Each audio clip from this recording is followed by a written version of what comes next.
December 15, 1945, Camp Florence, Arizona.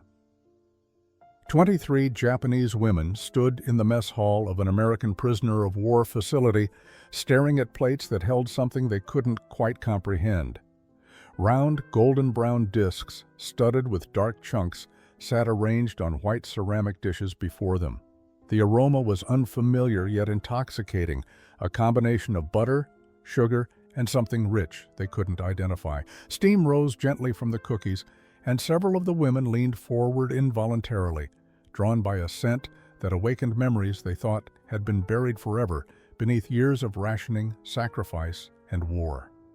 Corporal Sarah Mitchell watched their reactions with quiet fascination.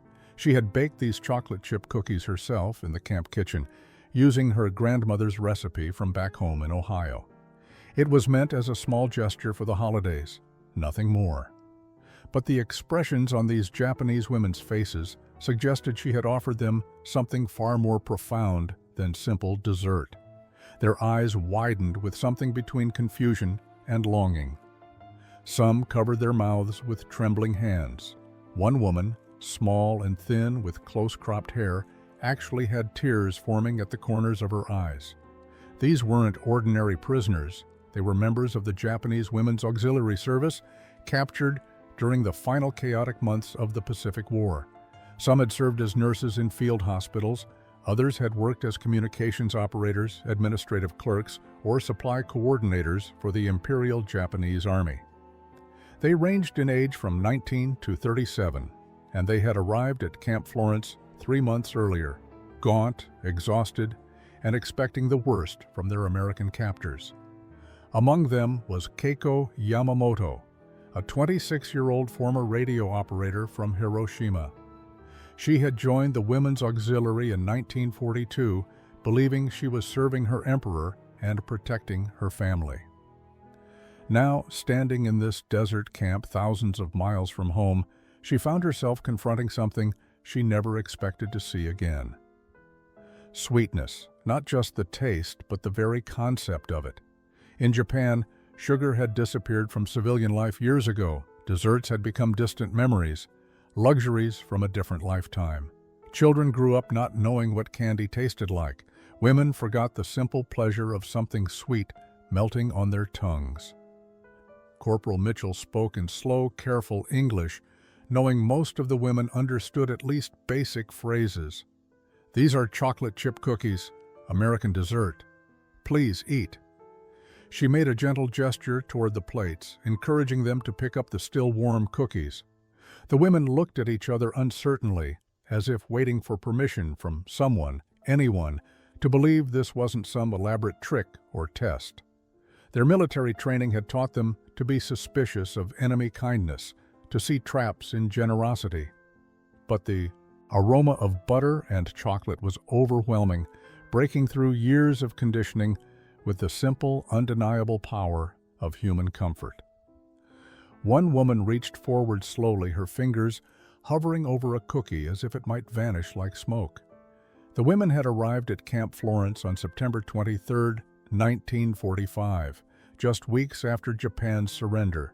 The transport truck had pulled up to the gates in the late afternoon, dust swirling in the desert heat. They stepped down onto Arizona soil with faces that betrayed nothing, their training still holding them rigid even in defeat. They wore remnants of their auxiliary uniforms, simple khaki dresses with modest collars, now stained and worn from months of uncertainty following their capture in the Philippines. Captain Robert Chen, the camp's commanding officer, had watched them file into the processing area with careful attention. Unlike the male POW camps scattered across America, this facility housed fewer than 40 women, making it one of the smallest and most unusual detention centers in the country. The women maintained perfect posture as they were registered, answering questions in halting English or through interpreters, their eyes fixed on some point in the middle distance as if refusing to fully acknowledge their circumstances. Keiko had been among the last to be processed. She gave her name, age, and service record in clear, precise English that surprised the American clerks. She had studied the language in school before the war, never imagining she would use it like this. When asked about her family, her voice had wavered for just a moment before steadying. "Hiroshima?" she said simply, and the American clerk had looked up sharply, recognizing the name of the city that had been destroyed by the atomic bomb just 6 weeks earlier. The first days had been tense and silent. The Japanese women kept to themselves, forming a tight cluster during meals and work assignments. They spoke only in hushed Japanese, their conversations brief and utilitarian. At night, Keiko could hear quiet crying from some of the younger women's bunks, but by morning, all faces would be composed again, masks firmly in place. They had been trained to endure hardship without complaint, to maintain dignity even in the most desperate circumstances. The American guards seemed uncertain how to treat them. These weren't hardened soldiers, but women who had served in support roles, many of them educated and from respectable families. Sergeant James Patterson, a medic from Tennessee, had told Captain Chen that several of the women appeared to be suffering from malnutrition and untreated medical conditions from their time in the Philippines. They needed care, not just custody, but trust was a bridge that neither side knew how to build. The women expected cruelty based on what they had been told about American treatment of prisoners. The Americans, still processing their own grief over Pearl Harbor and years of brutal Pacific combat, struggled with conflicting feelings about these former enemy nationals now under their protection. The mess hall had become the primary gathering space, a large wooden structure with long tables and windows that let in the harsh desert light. It was here that the first careful, uncertain interactions began to occur, small moments that would eventually crack the walls both sides had built around themselves. Understanding who these women were required looking beyond the simple label of enemy prisoner. Each had her own story, her own reasons for joining the Women's Auxiliary Service, her own losses that had led her to this Arizona desert camp. Keiko Yamamoto had grown up in a merchant family in Hiroshima, the eldest of 4 children. Her father owned a fabric shop, and she had been expected to marry well and manage a household. But when the war intensified and the call came for educated women to serve, she had seen it as an opportunity for something more than the predetermined life awaiting her. Yuki Tanaka, at 19 the youngest among them, had joined the auxiliary straight out of school. She had served as a clerk in a supply depot in Manila, processing requisitions and maintaining inventory records. Her handwriting was beautiful, precise characters that reflected years of calligraphy practice. She rarely spoke, even to the other Japanese women, and spent her free time in the camp library reading whatever English books she could find, as if language might be a ladder out of her current reality. 32-year-old Michiko Sato had been a nurse before the war, working in a hospital in Tokyo. She had joined the military medical corps, believing she could save lives, reduce suffering, and serve her country through healing rather than fighting. The things she had witnessed in field hospitals had left shadows in her eyes that no amount of time seemed to erase. She moved through the camp with quiet efficiency, automatically assessing people for signs of illness or injury, her medical training too deeply ingrained to abandon even in captivity.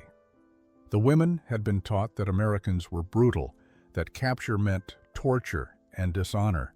Propaganda had painted vivid pictures of atrocities awaiting those who fell into enemy hands. Some had carried cyanide capsules during their service, prepared to take their own lives rather than face what they believed awaited them as prisoners. That they had survived capture at all meant they had already crossed one threshold of shame in their own minds. Many believed their families would consider them dead, that they could never return to Japan with honor intact. Captain Chen had gradually pieced together their stories through interviews and observation.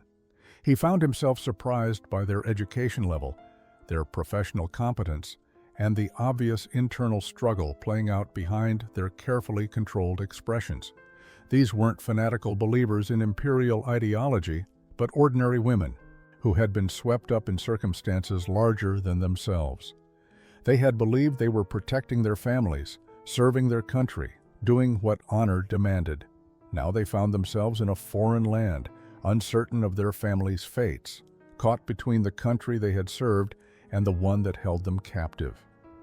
The first meal at Camp Florence had shocked the Japanese women into silence. They had lined up expecting rice gruel, perhaps some vegetables, the kind of sparse rations they had grown accustomed to during the war's final years. Instead, they found themselves facing plates filled with food, in quantities they hadn't seen in years: roasted chicken, mashed potatoes swimming in butter, green beans, fresh bread, and milk in glass bottles. Keiko had stared at her plate with something approaching disbelief, mentally calculating that this single meal contained more protein and fat than she had consumed in an entire week back in Hiroshima before her deployment. The women ate slowly at first, almost reverently, as if the food might disappear if they acknowledged it too eagerly. Some couldn't finish their portions, their stomachs having shrunk during months of inadequate nutrition. Yuki had actually felt sick after eating half her meal, her body unaccustomed to processing such rich food. But what struck them most wasn't just the quantity, but the casualness with which the Americans treated this abundance.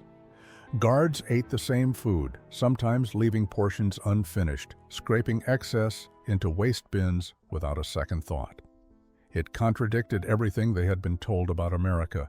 The propaganda had spoken of a nation on the brink of collapse, its people starving and desperate, sustained only by stolen resources from occupied territories.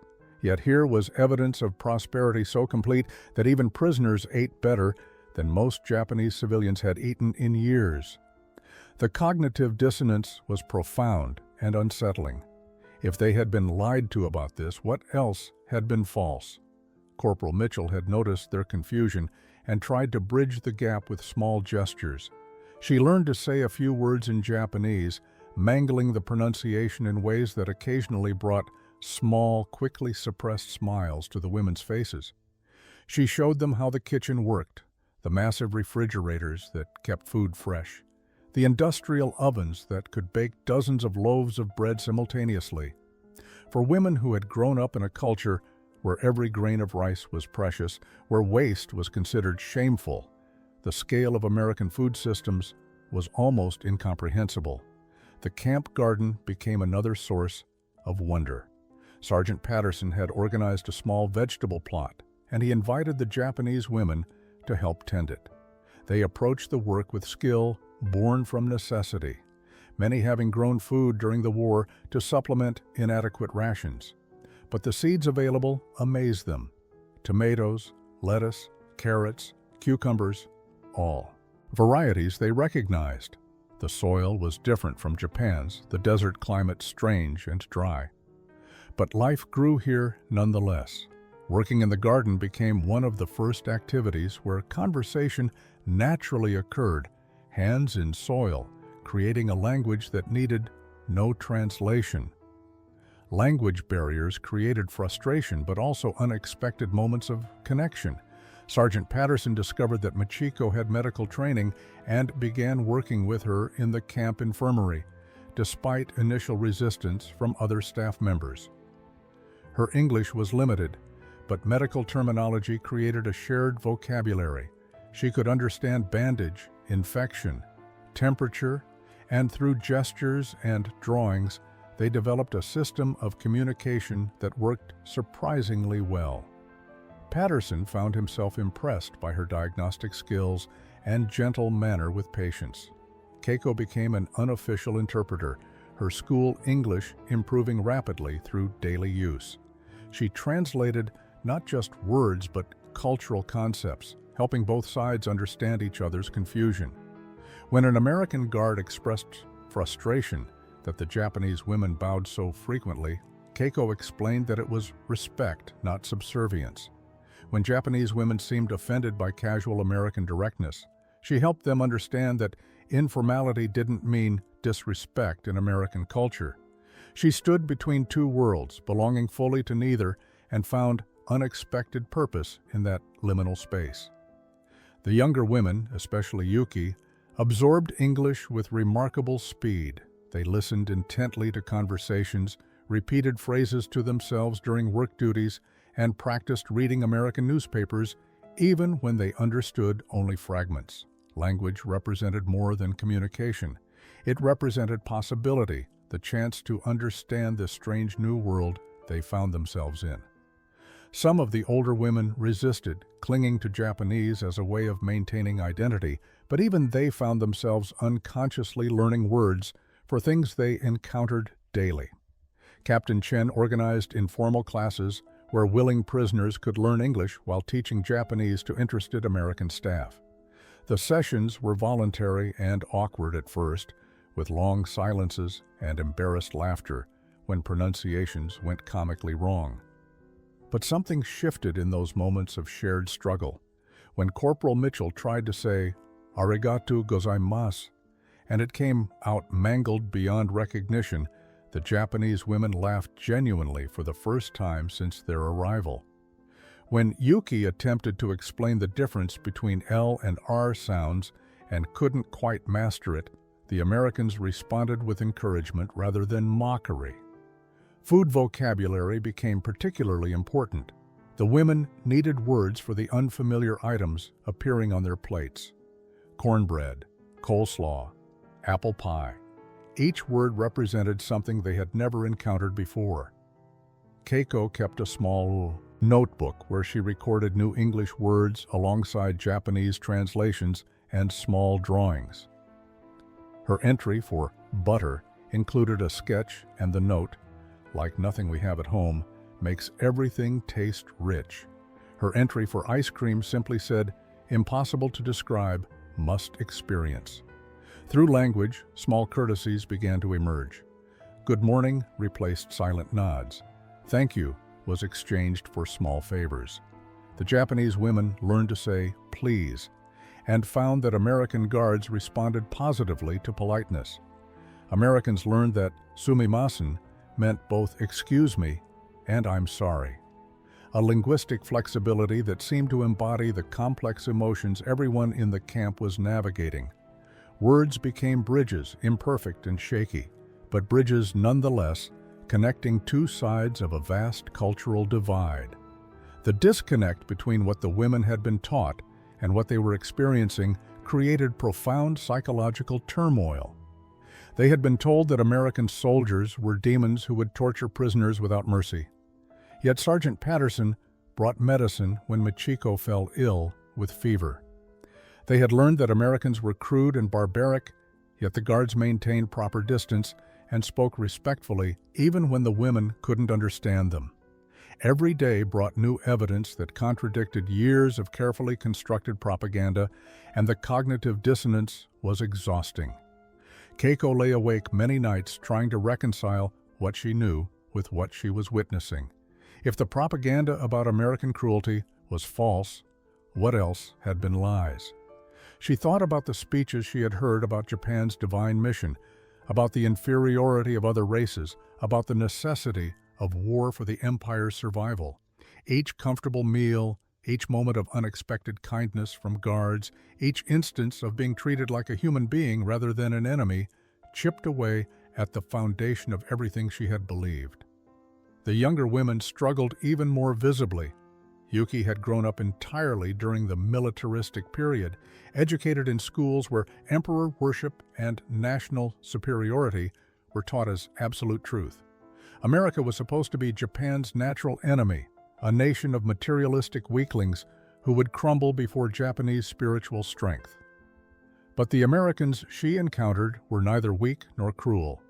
They were farm boys and city workers, many of them homesick and uncertain, just ordinary people caught up in the same massive conflict that had swept her away from her own home.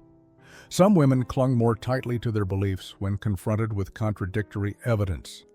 30-year-old Hanako Suzuki refused to learn English, refused to interact with guards beyond what was absolutely necessary, and spent her free time writing in Japanese, documenting what she called the temporary humiliation before their eventual return to Japan. She maintained that American kindness was a manipulation tactic designed to weaken their resolve and extract information or cooperation. Her rigidity created tension among the prisoners, a constant reminder that not everyone was ready to question what they had been taught. But most of the women found themselves in an uncomfortable middle ground, unable to fully embrace their old beliefs, yet afraid to completely abandon them. What would it mean if they admitted they had been lied to? Would that make their service meaningless? Would it dishonor the sacrifices they had made, the hardships they had endured? The propaganda had given them purpose and identity. Without it, who were they? Michiko expressed this confusion to Keiko one evening, speaking in whispered Japanese. If everything we believed was false, then what were we fighting for? What was the point of any of it? That December afternoon, when Corporal Mitchell brought out the chocolate chip cookies, she had no idea she was about to trigger an emotional earthquake. The first woman to reach forward was Keiko. Her fingers touched the still warm cookie with hesitation, as if it might burn her. She lifted it slowly, studying the dark chocolate chips that had melted slightly, creating small pools of sweetness within the golden dough. The other women watched her with intense focus, waiting to see what would happen, whether this was permitted, whether it was safe. Keiko took a small bite. Her eyes widened immediately. The combination of butter, sugar, vanilla, and chocolate hit her taste buds like a memory she didn't know she had lost. It wasn't just the sweetness, though that was overwhelming after years without it. It was the richness, the complexity of flavors, the way the cookie melted slightly on her tongue while remaining chewy in texture. She had eaten Western-style desserts before the war, but never anything quite like this, and certainly nothing in the past 4 years when sugar had become more precious than gold. She closed her eyes for a moment, and suddenly she was transported back to childhood, to a time before the war when her mother would occasionally buy small candies from the shop near their home. She remembered the special treat of wagashi, traditional Japanese sweets served during festivals. She remembered what it felt like to be a child who didn't know what war was, who believed the world was fundamentally safe and good. The cookie tasted like innocence lost and impossibly, miraculously found again. The other women watched Keiko's reaction and began reaching for their own cookies. Yuki took a bite, and immediately her eyes filled with tears. She tried to hide them, turning her face away, but her shoulders shook with silent sobs. Michiko ate her cookie slowly, methodically, as if trying to memorize every aspect of the experience. Some women ate quickly, almost desperately, as if afraid the cookies would be taken away. Others savored each bite, making the experience last as long as possible. Corporal Mitchell stood watching, moved by their reactions in ways she hadn't anticipated. She had simply wanted to do something nice for the holidays, to share a piece of home tradition. She hadn't realized she was offering them something profound, a return to normalcy, a reminder that pleasure and comfort still existed in the world, proof that not everything had been destroyed by war. The cookies represented more than food. They represented the possibility of sweetness returning to life, both literally and metaphorically. One of the older women, Tomoko Nakamura, approached Corporal Mitchell with tears streaming down her face. In halting English, she managed to say, "Thank you. Thank you. We forget. Sweet, we forget." She couldn't find more words, but she didn't need to. Mitchell understood. They had forgotten what it felt like to experience simple joy, uncomplicated pleasure, the kind of happiness that came from something as ordinary as a homemade cookie. The conversation that followed the cookie distribution revealed just how profound the experience had been. Keiko found herself trying to explain to Corporal Mitchell what sweetness had meant in wartime Japan, how it had disappeared so completely from their lives that younger women like Yuki barely remembered what sugar tasted like. She described the progression of sacrifices, how first luxury items vanished, then basic comforts, then adequate food itself, until even rice became precious and carefully rationed. Mitchell listened with growing understanding, realizing that her simple act of baking had bridged a gap she hadn't fully comprehended. She began asking questions about Japanese food culture, about what they had eaten before the war, about traditional sweets they remembered from childhood. The women responded eagerly, their faces lighting up as they described wagashi made from sweet bean paste, mochi filled with red bean, delicate confections shaped like cherry blossoms or autumn leaves. Food became a language they could all speak, a way to share their humanity across the divide of war. The discussion of ingredients fascinated the Japanese women most. When Mitchell explained that the cookies contained butter, sugar, flour, eggs, vanilla extract, and chocolate chips, several women asked her to repeat the list. The quantities seemed impossible to them. An entire stick of butter for one batch of cookies? 2 cups of sugar? In Japan, such amounts would have fed a family for weeks, carefully doled out in tiny portions to make them last. The casual abundance represented by a simple cookie recipe revealed the vast economic gap between the two nations more clearly than any military briefing could have.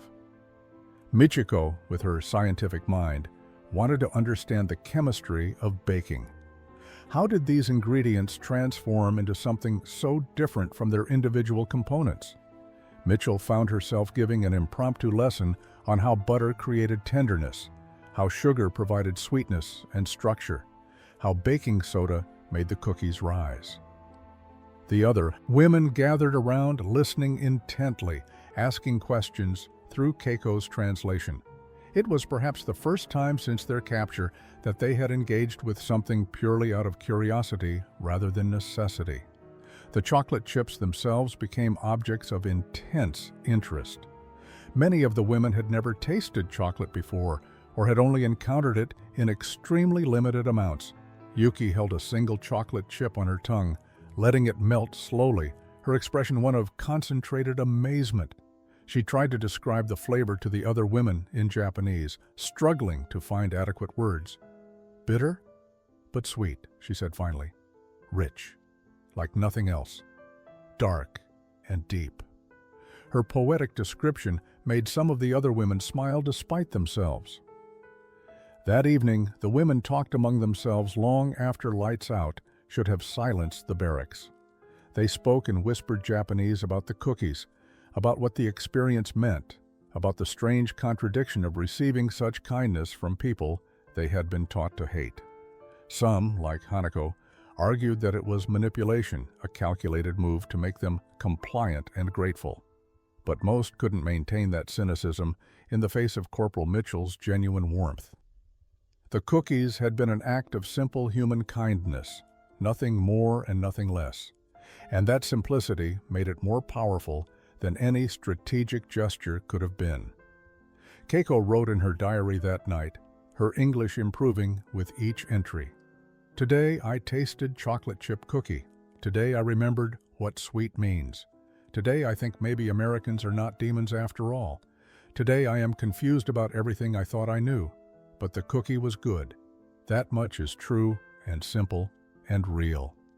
The emotional impact of the cookies lingered for days, but it also opened a deeper wound. The taste of something sweet, something that represented home and comfort and normalcy, made the women acutely aware of how far they were from their own homes, their own families, their own lives. The Red Cross had established a mail system for prisoners of war, but letters to and from Japan were unpredictable at best, non-existent at worst. The women had been in American custody for 3 months, and most had received no word from their families. Keiko checked the mail every day with desperate hope. She had written to her parents in Hiroshima shortly after arriving at Camp Florence, carefully composing a letter that revealed nothing of her emotional state, merely informing them that she was alive and in American custody. She had written to her younger brother, to her aunt in Osaka, to anyone who might still be alive, to receive her words. But nothing came back. The silence was more terrifying than any news could have been because it left room for her imagination to fill in the worst possibilities. The atomic bomb had been dropped on Hiroshima on August 6, 1945. Keiko had been in American custody in the Philippines when it happened, and she had learned about it weeks later through fragments of overheard conversation and eventually through official notification. The Americans had told all prisoners with families in Hiroshima or Nagasaki that their hometowns had been destroyed by a new type of weapon. They offered no details, no casualty figures, no way for the prisoners to know if anyone they loved had survived. Yuki's situation was different but equally agonizing. Her family was in Tokyo, which had been devastated by firebombing earlier in the year. She had received one letter, delivered just 2 weeks ago, written by her mother in March before the worst of the bombing. The letter spoke of shortages and hardships, but ended with encouragement and pride in Yuki's service. Yuki kept that letter folded in her pocket, touching it constantly like a talisman, afraid to write back because she didn't know if anyone would be there to receive her words. Michiko had received notification through the Red Cross that her husband had been killed in combat in the Philippines 6 months earlier. She had no children, no siblings, and her parents had died before the war. She was alone in the world. The realization had settled over her like a heavy blanket.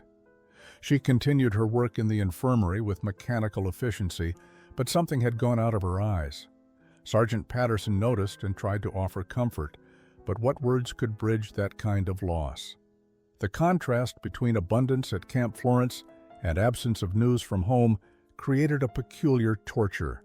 The women could eat well, sleep in warm beds, receive medical care, but they couldn't know if their families were alive or dead. Some nights, Keiko would lie awake thinking about those chocolate chip cookies, about the butter and sugar that had gone into them, and feel guilty for enjoying something while her family might be starving or worse. The informal education sessions that Captain Chen had organized began to take on new significance after the cookie incident. What had started as practical language lessons evolved into something deeper, cultural exchanges that helped both sides understand each other as human beings rather than abstract enemies. Corporal Mitchell proposed teaching a basic cooking class, showing the Japanese women how to make simple American dishes. Several women, including Keiko and Yuki, enthusiastically agreed to participate. The first lesson focused on biscuits, a staple of American Southern cooking that Mitchell had learned from her grandmother. She demonstrated measuring flour, cutting in butter, adding milk to form dough. The Japanese women watched with intense concentration, taking notes, asking questions through Keiko's translation. The process fascinated them, particularly the concept of cutting in butter to create flaky layers. Japanese cooking methods were so different, based on rice preparation, delicate knife work, and precise seasoning.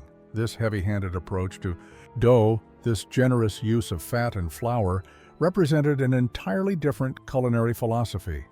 When the biscuits emerged from the oven, golden and steaming, the women couldn't help but smile. Yuki bit into one and immediately understood why Americans ate these with meals. The buttery, flaky interior, slightly salty and perfect for soaking up gravy or jam, made sense in the context of American abundance. She tried to imagine serving biscuits to her family in Tokyo and couldn't quite picture it. The ingredients alone would have been impossible to obtain, and the oven temperature required was higher than most Japanese home cooking equipment could achieve. In exchange, Michiko offered to teach the Americans about Japanese cooking techniques, though she was limited by available ingredients. She couldn't make proper miso soup without miso paste, couldn't prepare sushi without appropriate rice and fresh fish. But she could demonstrate knife skills. The precise cuts used in Japanese cuisine, where the size and shape of each ingredient mattered. She showed them how to make onigiri, rice balls, using the short-grain rice available in the camp kitchen. She shaped the rice with practiced movements, forming perfect triangles with her hands, explaining through Keiko's translation how the salt on her palms seasoned the rice. The American guards who participated found themselves surprised by the artistry involved in Japanese cooking. Everything had a purpose, an aesthetic dimension beyond mere nutrition. The way food was arranged on a plate mattered. The balance of colors, textures, and flavors was carefully considered. Sergeant Patterson watching Michiko work, commented that it reminded him of painting more than cooking. Michiko smiled slightly at that, the first real smile he had seen from her since her husband's death notification.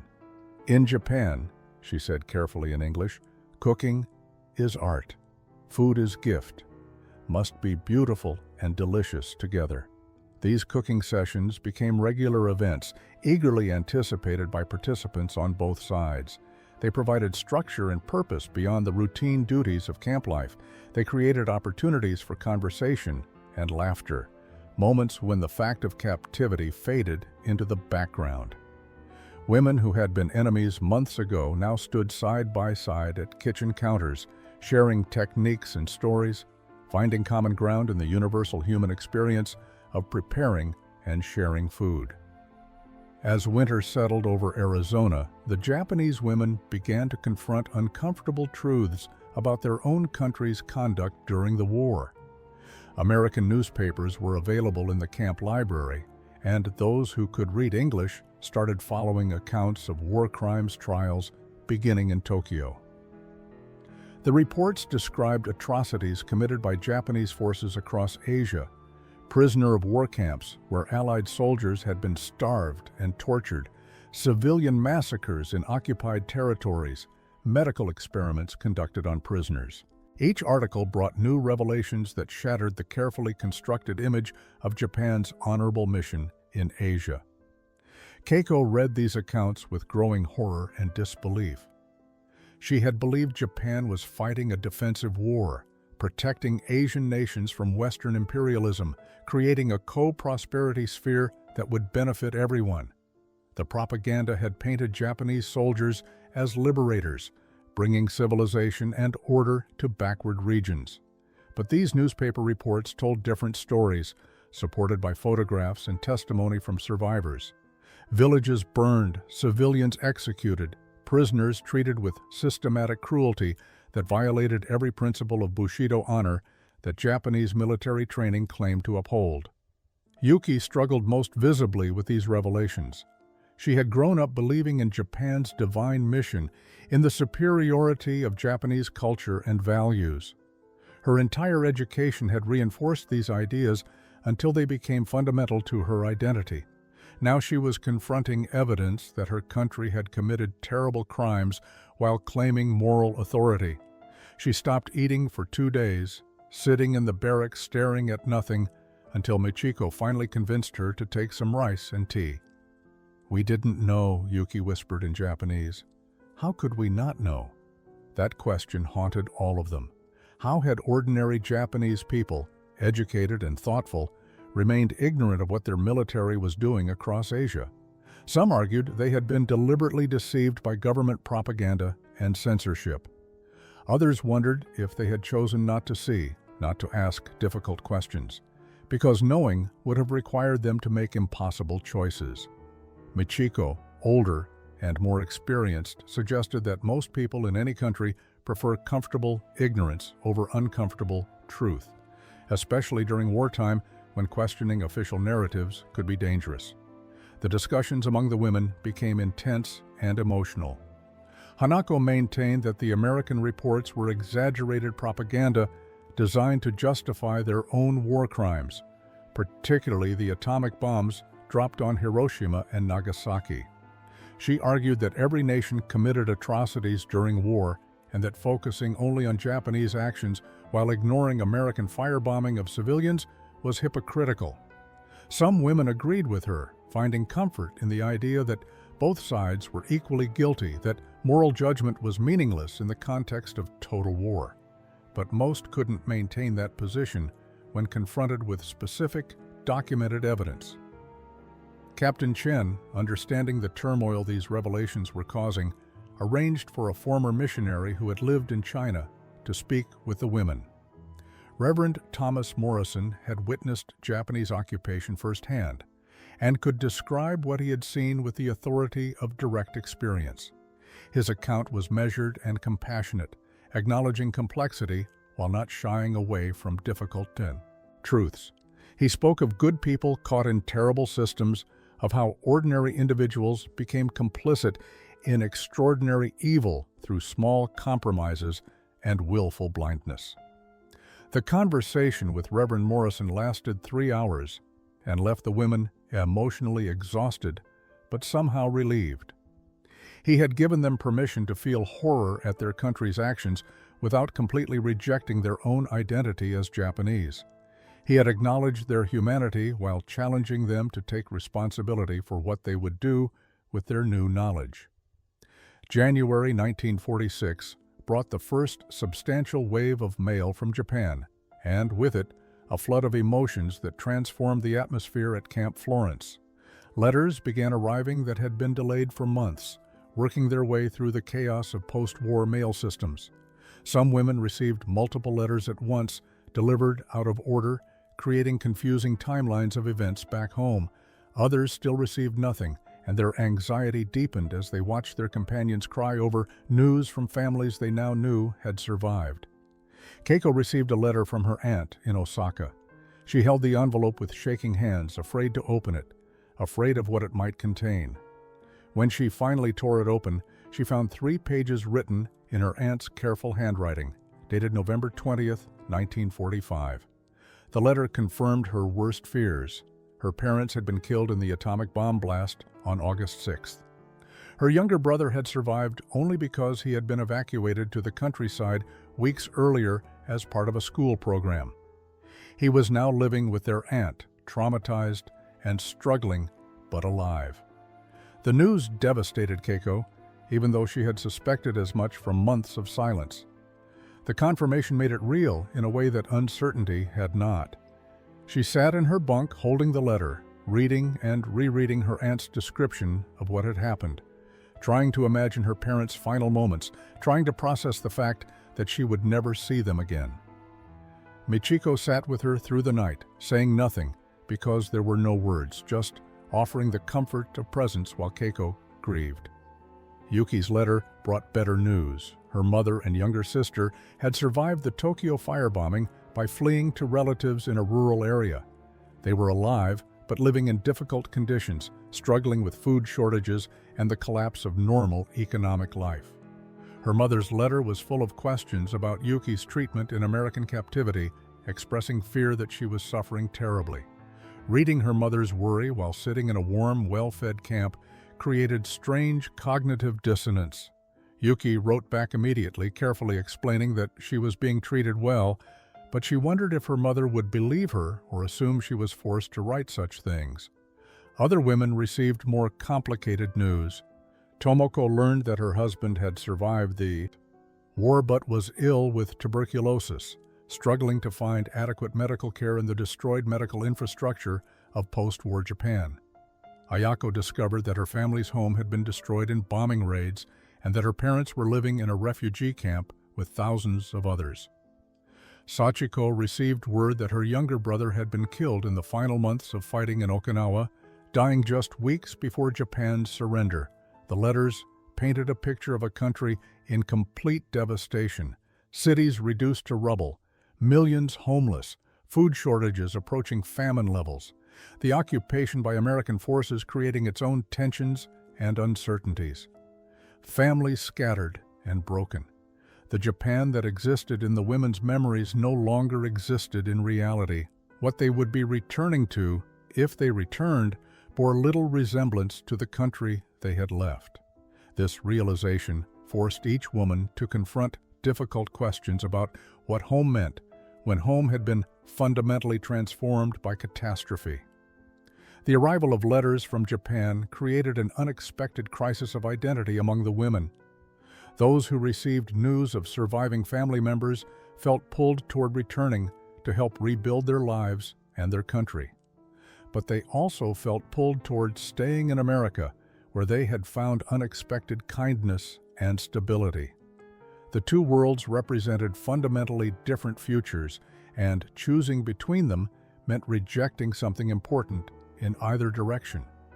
Keiko found herself caught in this impossible dilemma most acutely.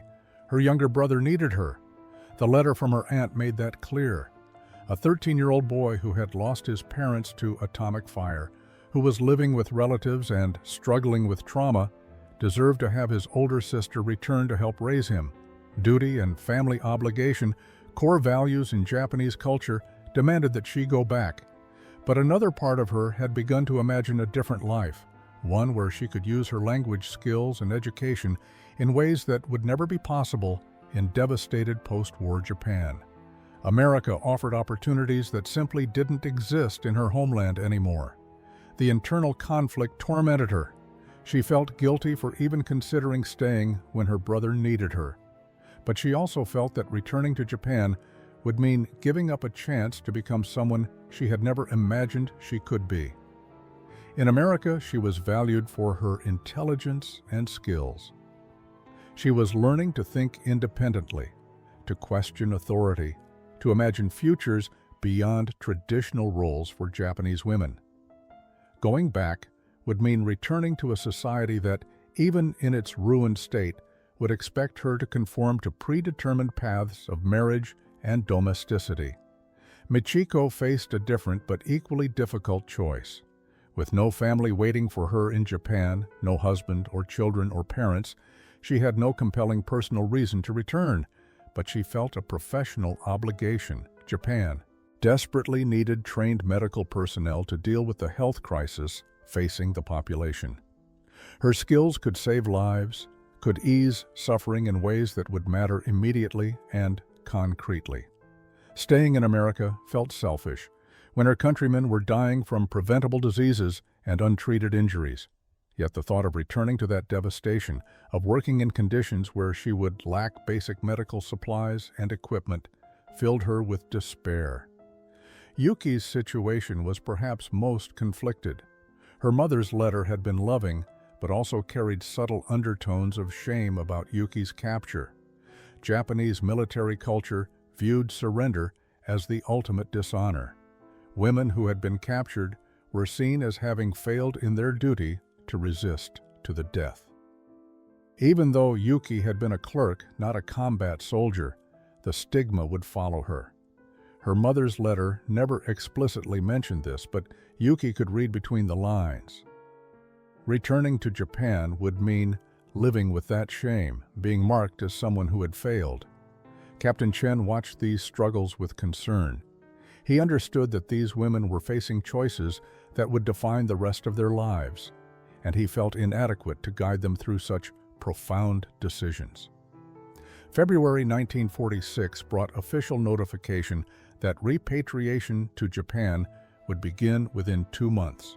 The women would be processed through displaced persons camps in the Pacific before being released to return to their families or whatever remained of their pre-war lives. Captain Chen called a general assembly to explain the procedures, outline the timeline, and answer questions about what they could expect. The women gathered in the mess hall with expressions ranging from relief to dread, each processing the news through the lens of her own impossible circumstances. What Captain Chen didn't expect was what happened when he finished his explanation and asked if anyone had questions.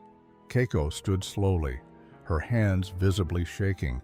In clear, careful English that had improved dramatically over the past 5 months, she addressed him directly. "Captain Chen, may I speak for some of us?" He nodded, permission granted, curious about what she would say. Keiko looked around at her fellow prisoners before continuing. "Some of us have been talking. Some of us are not certain we wish to return to Japan immediately." The words hung in the air like an unexpected explosion. Several American guards exchanged confused glances. This wasn't how prisoner repatriation worked. Prisoners were supposed to want to go home, to return to freedom in their own country. The idea that anyone would choose to remain in captivity rather than accept liberation seemed to contradict basic human nature. Yet here was Keiko, speaking calmly and deliberately, suggesting exactly that. Captain Chen asked her to clarify what she meant. What followed was an outpouring of emotion that revealed the depth of transformation these women had undergone. Keiko explained that she had a younger brother in Japan who needed her, and part of her desperately wanted to return to help raise him. But another part of her had found something in America that she feared losing. She had discovered talents and possibilities she never knew existed. She had been treated with dignity and respect, even as an enemy prisoner. She had learned that the world was larger and more complex than Japanese propaganda had taught her. Yuki stood next, her voice barely audible. She spoke in halting English about the shame that would follow her in Japan, about how captured women were viewed as failures who had dishonored themselves and their families. In America, no one judged her for having survived. Here she was just Yuki, a young woman learning English and working in the camp kitchen, and trying to figure out who she could become. In Japan, she would always be Yuki who was captured, Yuki who failed in her duty, Yuki who brought shame to her family name. Michiko spoke about professional obligation versus personal survival. As a nurse, she knew Japan needed her skills desperately, but she also knew that returning would mean working in impossible conditions with inadequate supplies, watching people die from preventable causes, burning out her own health and spirit in the process. In America, she could continue developing her medical skills, could eventually contribute to healing in ways that would be impossible in devastated Japan. Was it selfish to choose the path that would preserve her own well-being? Or was it practical recognition that she could help more people over a lifetime if she didn't destroy herself in the immediate crisis? Captain Chen requested time to consult with his superiors before responding to the women's unprecedented request. The legal and diplomatic implications were staggering. These were enemy nationals, prisoners of war covered by Geneva Convention protections that required their repatriation. There was no provision for voluntary extended detention or for granting them immigrant status. Yet their emotional appeal touched something deeper than legal procedures. These women had been transformed by their experience, had genuinely questioned their previous beliefs, and had formed connections with Americans that made them reluctant to leave. That evening, heated discussions erupted among the women themselves. Those who had decided to return felt betrayed by those considering staying. Hanako, who had always maintained her loyalty to Japan despite everything, accused the others of being traitors who had been corrupted by American propaganda and material comfort.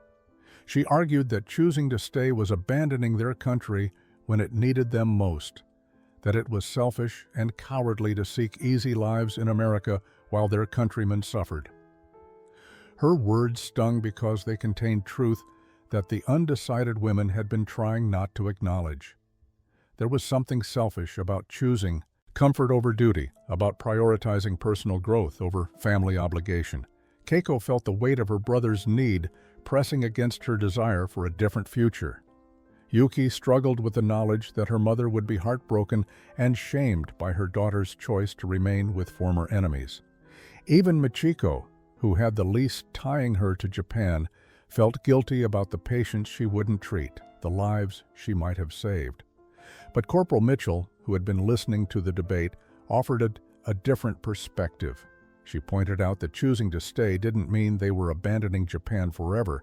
It meant they were choosing to heal themselves first, to gain education and skills and perspective that might eventually allow them to help their country more effectively. She suggested that women who returned broken and traumatized, carrying unresolved conflicts about their identity and beliefs, might do more harm than good. Sometimes the most valuable thing you could do for others was to become whole yourself first. The conversation continued late into the night, voices rising and falling in Japanese and English, emotions running high. Some women cried, others argued passionately. A few sat silent, overwhelmed by the magnitude of the decision facing them. The camp that had once held them as enemy prisoners had become a strange liminal space where they could imagine futures that defied traditional categories. They were neither fully Japanese nor American, neither prisoners nor free citizens, neither guilty nor innocent of their country's crimes. They existed in between, and that space was both terrifying and liberating. Sergeant Patterson shared his own perspective during a conversation with Michiko in the infirmary. His grandfather had immigrated to America from Ireland during the potato famine, leaving behind family he would never see again. That decision had been agonizing but ultimately right.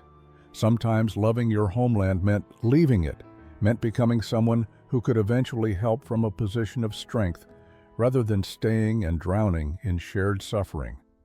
Immigration wasn't betrayal, it was survival, and sometimes survival required courage that staying would never demand. The decision deadline approached, and the women had to commit to their choices. Of the 38 Japanese women held at Camp Florence, 12 decided to request permission to remain in the United States rather than accept immediate repatriation. The number shocked everyone, including the women themselves. They had formed a small group within the larger community, united by their decision but divided by individual circumstances and reasons. Each woman's choice reflected her unique situation, her specific losses and hopes, her particular vision of what future might be possible. Keiko made her decision after writing a long letter to her younger brother. She explained in careful Japanese that she loved him and would always be his sister, but that she needed time to become someone who could truly help him, rather than returning as a broken person who would burden him with her own unresolved trauma. She promised to send money when she could, to write regularly, to maintain their connection across the Pacific. She asked him to forgive her for choosing herself first, for once, after years of being taught that self-sacrifice was the only honorable path for Japanese women. Yuki's choice came after her mother's second letter arrived. This one was more honest, acknowledging the shame and difficulty Yuki would face if she returned. Her mother, surprisingly, gave her blessing for whatever decision Yuki made. "You have survived," she wrote. "That is what matters. Honor means nothing if you are dead. Build a good life wherever that is possible." The permission freed Yuki to admit what she had been afraid to acknowledge. She didn't want to go back. She wanted to stay in this strange country where she could reinvent herself without the weight of family expectations and cultural shame. Michiko decided to stay for the most practical reasons. She had no family, no home, no compelling personal ties to Japan. But more than that, she had found purpose working with Sergeant Patterson in the camp infirmary. He had arranged for her to potentially continue medical training at a civilian hospital to earn proper credentials that would allow her to practice nursing in America. The opportunity represented a future she could actually imagine, unlike the vague horror of returning to devastated Japan alone. The women who chose to return had equally valid and compelling reasons. Some had children or aging parents who needed them. Others felt that professional or moral duty required them to help rebuild Japan rather than pursue easier paths in America. Still others simply couldn't imagine living permanently in a foreign country, speaking a foreign language, cut off from everything familiar. They viewed those staying as taking the coward's way out, choosing comfort over responsibility. The division created tension and hurt feelings, but ultimately each woman had to make the choice she could live with. The process of transitioning from prisoners of war to displaced persons seeking immigration status proved complicated and unprecedented. The War Department had no established procedures for handling enemy nationals who requested to remain in the United States after hostilities ended. Captain Chen found himself navigating bureaucratic confusion, writing reports and recommendations that went up through multiple levels of military and civilian authority. Meanwhile, the 12 women who had chosen to stay existed in a strange limbo, no longer quite prisoners, but not yet free to leave the camp. Local community response was mixed. Some families and church groups, moved by the women's stories and their obvious transformation, stepped forward to offer sponsorship and support. The Henderson family from nearby Phoenix had been visiting the camp as part of a Methodist outreach program, and they immediately offered to sponsor Keiko. Mrs. Henderson, a high school teacher, recognized Keiko's intelligence and potential. She promised housing, assistance finding employment, and help navigating the complex process of establishing legal residency in America.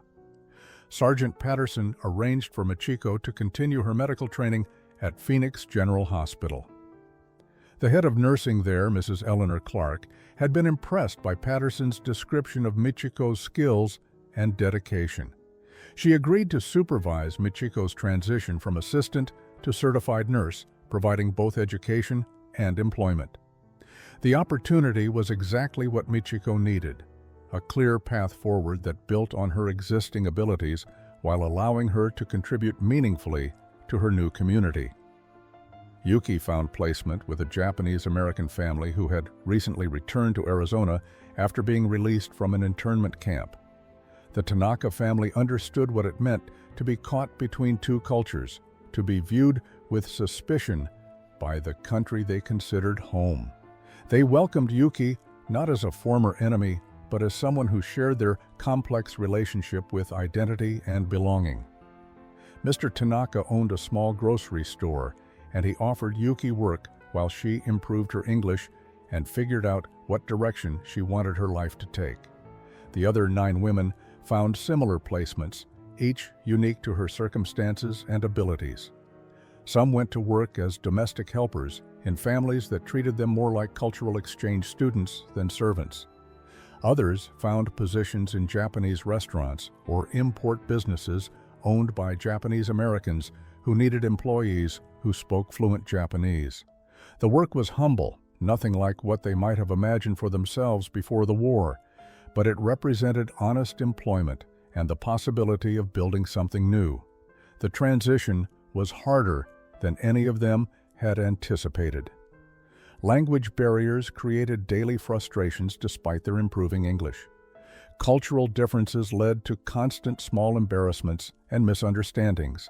They missed Japanese food, Japanese customs, the unspoken understanding that came from being among people who shared your cultural background. Some nights, Keiko lay awake wondering if she had made a terrible mistake, if she should have just gone back to Japan despite all the difficulties that would have entailed. But there were also moments of unexpected joy and discovery. Keiko's first paycheck from her work as a translator for the county office felt like a miracle, money she had earned herself, not given to her by family or government, representing her own value and effort. Yuki's first successful conversation entirely in English, where she understood everything and was understood in return, felt like crossing an important threshold. Michiko's first day wearing a real nurse's uniform at Phoenix General, being introduced to staff as a colleague rather than an assistant, brought tears to her eyes. 20 years later, in 1966, a remarkable gathering took place in Phoenix, Arizona. Former prisoners from Camp Florence, both those who had stayed and those who had returned to Japan, came together for a reunion organized by Captain Chen, now retired from military service. The women who had scattered across America and Japan made the journey back to the desert where their transformations had begun. They came with husbands, children, and stories of the lives they had built from the ashes of war. Keiko arrived from San Francisco, where she worked as a senior translator for an import-export company. She had married an American journalist in 1952 and had 2 children who spoke both English and Japanese fluently. Her younger brother had eventually joined her in America, completing his education and becoming an engineer. The guilt she had carried about leaving him had eased when she realized that bringing him to America had given him opportunities impossible in post-war Japan. Her decision to stay had ultimately helped him rather than abandoned him. Yuki came from Los Angeles, where she owned a successful Japanese restaurant with her husband, a Japanese-American man whose family had survived internment. They had met through the Tanaka family and discovered they shared the experience of being caught between cultures, never quite fitting in anywhere, but finding home in that shared uncertainty. Her restaurant had become a gathering place for both Japanese Americans and Japanese immigrants, a bridge between 2 communities that understood displacement. Michiko traveled from Boston, where she had become head of surgical nursing at Massachusetts General Hospital. She had never married, dedicating her life instead to medicine and to training a new generation of nurses. She had returned to Japan twice, both times as part of medical exchange programs, and had been struck by how much the country had recovered and transformed. The Japan she visited bore little resemblance to the one she had left, and she no longer wondered if she had made the right choice. The women who had returned to Japan brought their own stories of resilience and rebuilding. Hanako, who had been so critical of those who stayed, had become a teacher in Tokyo and had actually written several letters to Keiko over the years, apologizing for her harsh words and acknowledging that there had been no single right answer to the impossible choices they had faced. Others had married, raised families, and participated in Japan's remarkable post-war recovery. Several had maintained correspondence with the American guards and staff who had treated them with kindness, building friendships that spanned the Pacific. As they gathered in that Phoenix hotel, sharing photographs and memories and meals, they talked about the chocolate chip cookies that had changed everything,